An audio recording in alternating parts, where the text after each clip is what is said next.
अब ये सब वहां से भागना शुरू कर देते हैं, लेकिन बेजर को एक तीर लग जाता है और वो घायल हो जाता है। और जब कैस्पियन उसे बचाने के लिए जाता है तो वो सारे सैनिक उसके सामने आ जाते हैं और इससे पहले कि वो उसे मार दे, वहां पर एक छोटा सा चूहा आता है जो कि एक योद्धा होता है और वो उन सारे सैनिकों को मार देता है। और इसके बाद ये तीनों के तीनों कैस्पियन को उस जगह ले जाते हैं जहां पर नार्निया के बहुत सारे लोग होते हैं। ये सब अजीब अजीब किस्म के जानवर होते हैं, लेकिन ये सब बोलना जानते हैं और ये सब कैस्पियन के खिलाफ होते हैं। ये उसे मारना चाहते हैं क्योंकि इन्हीं के लोगों ने नार्निया को तबाह किया है, बर्बाद किया है। कैस्पियन बोलता है कि तुम मुझे उस चीज की सजा दे रहे हो जो मेरे पूर्वजों ने की है, तुम मेरा साथ दो, मुझे तुम्हारे साथ की जरूरत है। मैं टेलमेरिन की राजगद्दी का उत्तराधिकारी हूँ और एक बार मैं राजा बना तो मैं हम दोनों के बीच में अमन बहाल करूंगा। और कैस्पियन की ये बात सुनने के बाद नार्निया के सभी सिपाही, सभी लोग उसका साथ देने को तैयार हो जाते हैं क्योंकि सबको आजादी चाहिए। ये कई 100 सालों से जंगलों में छुप रहे और अब ये सब के सब आजाद होकर घूमना चाहते हैं। कैप्सियन बोलता है कि मिराज की सेना यहाँ पर कभी भी पहुंच सकती है, हमें हथियारों की और सेना की जरूरत पड़ेगी, इसीलिए अब ये वहां से आगे का सफर तय करते हैं। और आगे बढ़ते हुए इन्हें एडमंड, लूसी, पीटर, सुजैन और ट्रम्किन मिलते हैं और इसके बाद ये सारे के सारे मिलकर उस जगह पर जाते हैं जहां पर स्टोन टेबल है।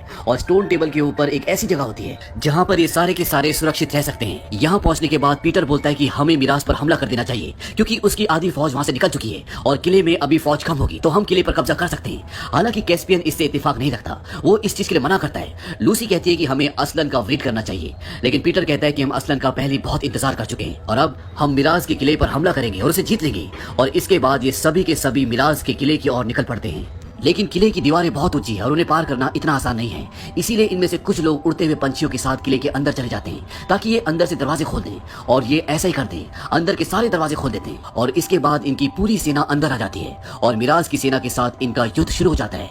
यहाँ पे कैस्पियन को यह भी पता चलता है कि उसके पिता की मृत्यु नहीं हुई थी, बल्कि उसके पिता को उसके चाचा मिराज ने मारा था। अब जब अंदर युद्ध चल रहा होता है तो एक पल ऐसा आता है कि किले का वो दरवाजा जिसे खोलकर ये अंदर आए थे वो बंद होना शुरू हो जाता है, लेकिन इन्हीं में से एक उस दरवाजे को पकड़ लेता है और पीटर सबको बोलता है कि वापस जाओ। और सब के सब उस दरवाजे से बाहर जाना शुरू करते हैं क्योंकि अंदर अगर ये फंस गए तो ये सब के सब मारे जाएंगे। लेकिन उस दरवाजे से सब के सब बाहर नहीं निकल पाते और जो लोग अंदर रह जाते हैं उन्हें बुरी तरह से मार दिया जाता है और बाकी सब के सब वापस लौट जाते हैं। वापस आने के बाद पीटर और कैस्पियन के बीच में झगड़ा होता है क्योंकि जब कैस्पियन को यह पता चला कि उसके पिता को उसके चाचा मिराज ने मारा है तो वो गेट छोड़कर उन्हें मारने चला गया था, जिस वजह से इनकी पूरी रणनीति बदल जाती है।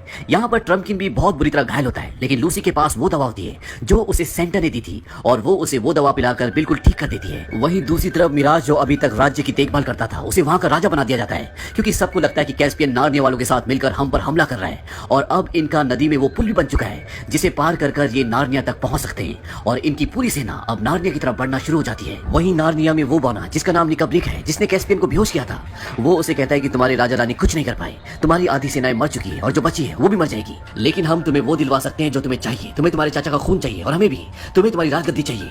और इसके बाद वो उसे एक जगह ले जाता है जहां पर व्हाइट विच कैद होती है। व्हाइट विच उसे कहती है कि मुझे तुम्हारे खून की एक बूंद चाहिए, उसके बाद मैं आजाद हो जाऊंगी और फिर मैं तुम्हारी हो जाऊंगी और जो तुम चाहते हो वो सब कुछ होगा। हालांकि कैस्पियन ऐसा नहीं करना चाहता, लेकिन व्हाइट विच उसे अपने वश में कर लेती है। लेकिन इससे पहले कि वो उसके खून की बूंद से आजाद होती, वहां पर पीटर, एडमंड और ट्रम्किन आ जाते हैं और वो निकब्रिक को मार देते हैं और उस बर्फ की वॉल को भी तोड़ देते हैं जिसके अंदर व्हाइट विच कैद होती है। वहीं दूसरी तरफ मिराज की सेना इन तक पहुंच चुकी है और अब एक बहुत बड़ा युद्ध होने वाला है और नार्निया के पास इतनी बड़ी सेना नहीं है कि वो मिराज का सामना कर पाए, इसीलिए अब इन्हें असलन की जरूरत है। लूसी और सुजैन ये फैसला करते हैं कि वो जंगल में जाकर असलन को ढूंढेंगे, उसे बुलाएंगे। इसीलिए कैस्पियन इन्हें एक आइडिया देता है। वो कहता है कि मिराज भले एक राजा है लेकिन वो भी रीति रिवाजों से बंधा हुआ है, अगर हम उसे अकेले में राजा पीटर के साथ युद्ध करने के लिए ललकारें तो शायद मना न कर पाए। और ये ऐसे ही करते हैं, ये मिराज के पास एक संदेश लेके जाते हैं और उसे बताते हैं कि हम चाहते हैं कि तुम्हारे बीच में और राजा पीटर के बीच में युद्ध हो और इसमें जो जीतेगा उसकी इस युद्ध में जीत होगी और दूसरी सेना को समर्पण करना पड़ेगा, इससे हमारे सैनिक नहीं मरेंगे।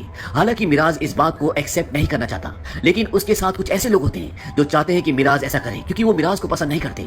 और इसके बाद मिराज के बीच में और पीटर के बीच में युद्ध होता है। वहीं दूसरी तरफ सुजैन और लूसी गहरे जंगल की तरफ चले जाते हैं, लेकिन मिराज के लोग उनका पीछा करते हैं और इसीलिए सुजैन को उतरना पड़ता है और वो लूसी को कहती है कि तुम्हें अब आगे का सफर अकेले तय करना पड़ेगा और वो मिराज के सभी लोगों को मार देती है और लूसी गहरे जंगल की तरफ निकल पड़ती है। यहाँ पीटर और मिराज की लड़ाई में पीटर की जीत और मिराज की हार होती है, लेकिन वो उसे खुद नहीं मारता बल्कि वो ये मौका कैस्पियन को देता है क्योंकि मिराज ने कैस्पियन के पिता को मारा होता है। लेकिन कैस्पियन भी अपने चाचा को नहीं मारता, वो उसे छोड़ देता है और कहता है कि मैंने तुम्हारी जान बख्श तो दी, लेकिन मैं नार्निया को उनका मुल्क वापस लौटा के रहूंगा। और वो उसे छोड़ देता है। तभी वहां पर मिराज का एक आदमी आता है और वो उसे सुजैन के तीर से चुपके से मार देता है, जो तीर उसके हाथ में होता है, और अपनी सेना को बोलता है कि इन्होंने हमारे साथ धोखा किया है, हमारे बादशाह को मार डाला। और अब टेलमेरिन की पूरी सेना नार्निया पर हमला कर देती है और इन दोनों सेनाओं के बीच में युद्ध शुरू हो जाता है। वहीं दूसरी तरफ लूसी लूसी गहरे जंगल में पहुंच जाती है जहां पर उसे असलन दिखता है। वो असलन को बोलती है कि तुम पहले क्यों नहीं आई। असलन बोलता है कि समय की धारा हमारे हिसाब से नहीं बहती। लूसी असलन से पूछती है क्या अगर मैं पहले यहाँ पर आती तो हम सारे नार्नियंस को बचा पाती। असलन कहता है कि क्या होता क्या नहीं होता इसके बारे में कुछ नहीं कहा जा सकता। और इसके बाद वो एक जोर से दहाड़ मारता है और जंगल के सभी पेड़ जो अभी सो रहे होते हैं, जो किसी वक्त पर जागा करते थे और नार्निया पर हमला करने के बाद जो हमेशा के लिए खामोश हो गए, वो सब के सब जाग जाते हैं। और पेड़ों के जागने के बाद ये सब टेलमरीन की सेना पर हमला कर देते हैं और टेलमरीन की सेना पेड़ों के सामने टिक नहीं पाती, इसीलिए वो नदी की तरफ भागती है। और जब ये सब नदी पार कर रहे होते हैं तभी नदी में एक बहुत बड़ी लहर आती है और वो लहर इन सब को बहा के ले जाती है और इस तरह से टेलमरीन की सेना नार्निया से हार जाती है और इस युद्ध में नार्निया की जीत होती है। इसके बाद कैस्पियन ये ऐलान करता है कि नार्निया की सरजमी पे नार्निया के लोगों का हक है और जो भी टेलमरीन यहाँ पे रुकना चाहते हैं उन्हें अमन और शांति के साथ यहाँ पे रुकना होगा और जो यहाँ से जाना चाहते हैं उन्हें असलन उनके पुरखों के देश छोड़ देंगे। तभी एक टेलमरीन बोलता है कि हमें अपने पुरखों का देश छोड़े हुए सदियां बीत चुकी है। असलन बोलता है कि तुम्हारे पुरखे समंदर में घूमने वाले डाकू थे, एक दिन वो एक गुफा के जरिए यहाँ तक पहुंच गए और उन्होंने नार्निया पर अपना कब्जा कर लिया और जहाँ से तुम्हारे पुरखे आए थे वहीं से हमारे राजा रानी भी आए हैं और अगर तुम वहाँ पर वापस जाना चाहते हो तो हम तुम्हें वहाँ पर भेज सकते हैं, लेकिन इसके लिए वहाँ पर 2-3 लोग ही तैयार होते हैं। और तभी वहाँ पर जो एक पेड़ होता है वो घूमना शुरू होता है और उसके बीच में से एक दरवाजा बन जाता है और जब वो उस दरवाजे से दूसरी तरफ जाते हैं तो गायब हो जाते हैं। दरअसल वो अपनी दुनिया में पहुंच जाते हैं और अब एडमंड, लूसी, सुजैन और पीटर को भी वापस अपनी दुनिया में जाना होगा क्योंकि नार्निया में उनका वक्त खत्म हो चुका है। हालांकि वो वापस नहीं जाना चाहते लेकिन सब कुछ उनके हाथ में नहीं होता। यहाँ पर यह दिखाया जाता है कि सुजैन को और कैस्पियन को आपस में प्यार होता है और वो दोनों एक दूसरे के गले मिलते हैं और इसके बाद वो उसी रास्ते से जो पेड़ के बीच से बना होता है वो अपनी दुनिया में वापस आ जाते हैं और वो उसी जगह पर उसी रेलवे स्टेशन पर आते हैं जहाँ पर ये अपनी ट्रेन का इंतजार कर रहे थे और हॉर्न बजने की वजह से नार्निया पहुंच गए थे। अभी भी इनकी ट्रेन यहाँ पर नहीं आई होती, यानी कि इस दुनिया में कुछ ही पल भी थे और कुछ ही पलों बाद यहाँ पर इनकी ट्रेन आ जाती है और ये सब के सब उस ट्रेन में बैठकर आगे निकल जाते हैं और इसी के साथ ये फिल्म खत्म।